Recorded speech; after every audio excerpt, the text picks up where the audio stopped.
Lovely. Jogi Löw might not like to admit it, but Germany are the hot favourites to win the World Cup this summer. And for good reason.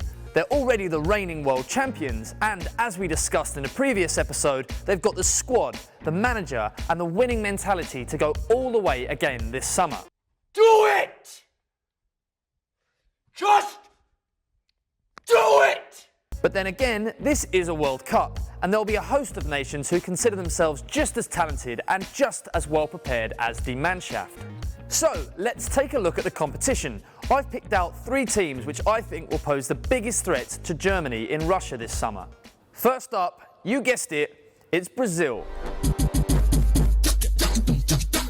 Brazil have changed a lot since that famous 7-1 thrashing in Belo Horizonte, but the desire for revenge still burns as hot as ever. The old Brazil were ponderous in attack 4 years ago, thanks to the presence of the burly but blunt Fred. But the emergence of the 21-year-old Gabriel Jesus means they now have a potentially world-class talent leading the line, one that's benefiting from the coaching genius of Pep Guardiola at Manchester City. He already has 9 goals in his first 15 appearances for his country.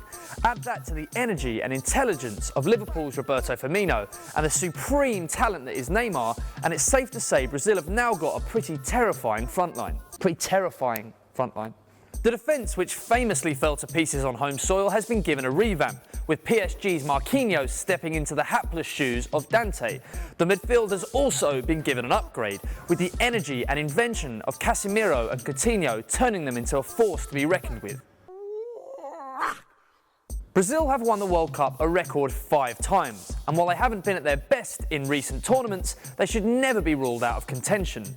Unless Germany top their group, there's a very good chance they meet Brazil in the second round, and Jogi Löw will be praying his team get off to a dream start in order to avoid that scenario.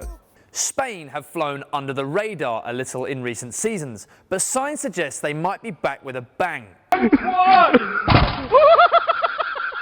The glorious 2010 World Cup winning side, who were also back-to-back European winners either side of that triumph, seemed like a distant memory at the last World Cup, where they went out in the group stage. The one positive Spain can take from that disaster is that they're no longer considered tournament favourites, and the pressure's off to a certain extent.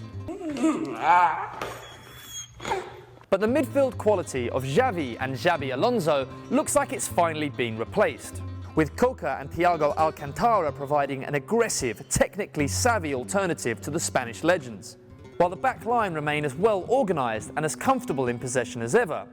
In David de Gea, Spain also possess the only goalkeeper who can arguably rival Manuel Neuer as the world's finest number 1. Spain's recent friendlies against Germany and Argentina also provided proof of their quality going forward. A 1-1 draw with Germany in Dusseldorf is more than respectable, while their 6-1 drubbing of Argentina showed them at their ruthless best, even if Lionel Messi was watching from the stands. The days of tiki-taka may be behind us, but Spain remain a supremely talented side, especially on the ball, and Jogi Löw will be hoping to avoid Julen Lopetegui's side until the later stages in the competition. Or not at all, if Spain fail to get out of arguably this year's group of death. Next up, you guessed it, the 3 Lions. The greatest team on earth, and a shoo-in for their first World Cup victory since 1966. Okay, just kidding, it's not England. Being an England fan is hell. I don't know if you are aware, but England won the World Cup. Cup of what? We haven't got the squad, we haven't got the manager, the media get on our backs, and we can't score a penalty to save our lives. I'm talking, of course, about France. In the not too distant past, Les Bleus were one of the finest football teams on the planet, with players such as Thierry Henry and Zinedine Zidane bewitching defences on their way to a World Cup and a European Championship. But the problem with France is, you never know which version it is going to turn up. The sublime and subtle genius of Zinedine Zidane's 2006 swan song, or that World Cup where Patrice Evra, Franck Ribéry and Nicolas Anelka fought everybody and were sent home in disgrace. Come to think of it, even that Zidane swan song ended in typically French fashion. No, I'm not going to headbutt you. Yeah, come on. That was a bad move from Zidane. Seriously though, France have to be considered among the favourites for Russia, thanks to arguably the most well-stocked squad of talent in the competition. Just take a look at that front line. Not many other teams could choose between Giroud, Griezmann, Lacazette, Martial, Dembele and Mbappe in attack, and have similar issues in pretty much every other position. Let's not also forget that it was France who knocked Germany out at Euro 2016, and their loss to Portugal in the final will surely make them desperate to go one step further this time. So there we have it. If Germany are to win the World Cup, Brazil, Spain and France will be the teams to beat.